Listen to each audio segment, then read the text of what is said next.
কাকিমা, কি হয়েছে? গরুটা কোথায়? হাল্ক, রাতের বেলা কেউ আমার গরু চুরি করে নিয়ে গেছে। চিন্তা করো না কাকিমা, হাল্ক থাকলে গরু হারায় না। এই পায়ের ছাপ আর ঘাস, গরু বেশি দূরে যায়নি।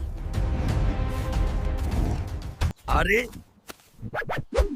চুরি না, নিজেই পালিয়ে ভোজে বসেছে। আমি কিচ্ছু করিনি হাল্ক, গরু নিজেই ঢুকেছে। আল্লাহ বাঁচাইছে। তুই না থাকলে কি হতো?